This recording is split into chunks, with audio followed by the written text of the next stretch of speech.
And APB, American Protection Bureau, voted #1 best on Long Island for all your security needs. Call 631-390-9050. That's 631-390-9050. APB.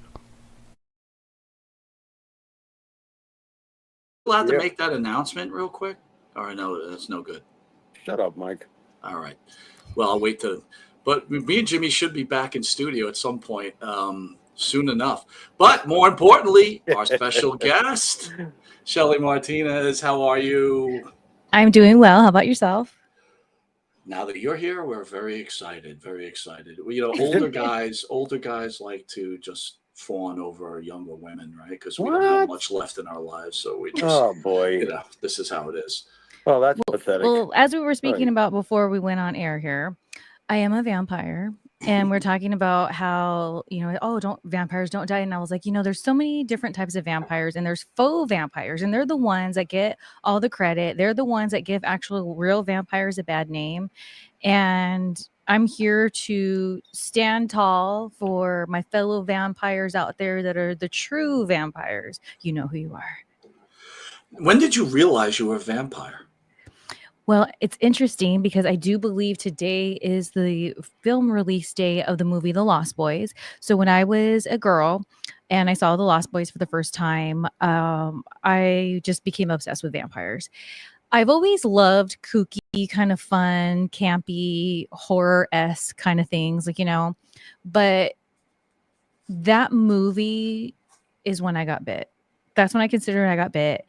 And the reason why the obsession with vampires grew as I got older was I grew up in a really real kind of environment and saw a lot of things I shouldn't have. And so death was always something I was aware of. So being a little girl, I'm like spooked. And then I was going to a church that, no offense, but it was very cult-like. So they just thrive on fear.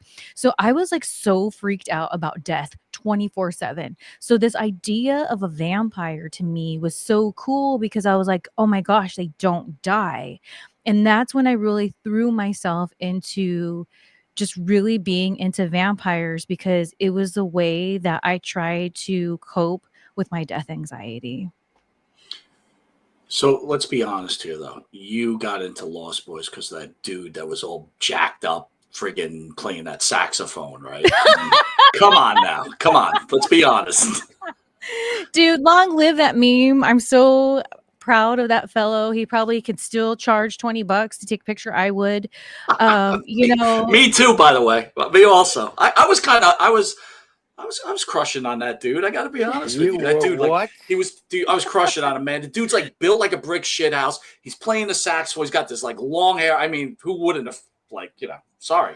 Well, not my type. But Mike's he's type. so iconic.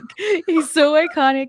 And even as a kid, you knew there was this like element of cheese to it, even if you didn't understand it. And it holds up, dude. It totally holds up. I love it. So cheers to that dude out there, the saxophone guy. From you know what's Lost Boys. scary? We don't even know the guy's name. Cheers to the saxophone guy on Lost Boys. So what is your type of guy?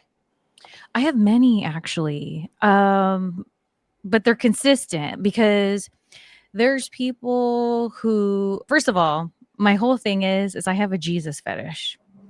The person I've been with for almost 10 years now, he really does look like there's a lot of dudes out there. Just because you got a beard and long hair doesn't mean you look like Jesus, people. Okay, just letting you know. Sorry to break it to you, but that's not the case. He does not look like Jesus. Yes. Mike, man crushing. I feel sick.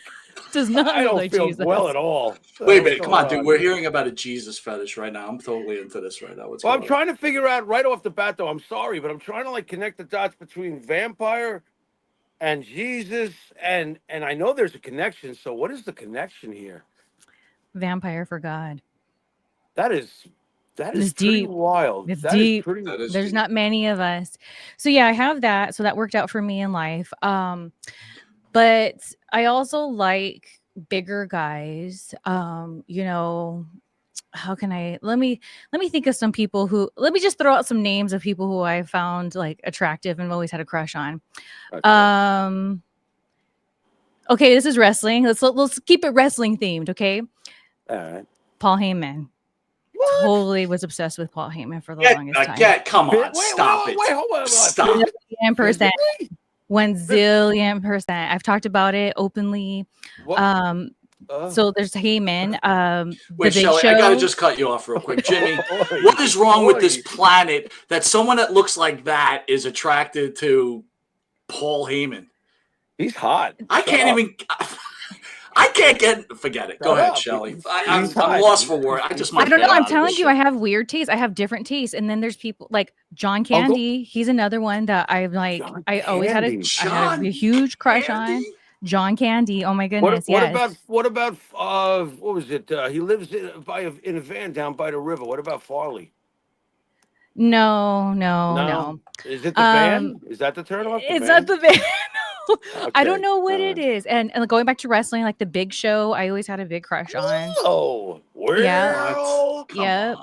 And then, so then there's that, but then there's also like, I like tall, skinny, like long hair rocker looking guys. Remember the magazine like Metal Sludge and all that? Yeah. Okay. So guys like that. So there's that one. And then just stop it, Shelly. Stop. I swear to goodness, if you guys look it up, I've talked about it openly. Because here's the thing. I always kept it a secret, right? But again, I've been in a good idea. I've been in a very serious, committed relationship for 9 years. Okay, so I started thinking to myself, "There's no chance in hell that I'll ever be with anyone aside from who I call his nickname is Metal Jesus. So we're gonna just call him Metal Jesus. That's my guy. So Metal Jesus, it's like he's my perfect person." Even though I could kick his ass sometimes, so he's still my perfect person. So that's when I started feeling like, why not start talking about how for years and years and years I had such a Paul Heyman fetish. Like I always wanted his attention.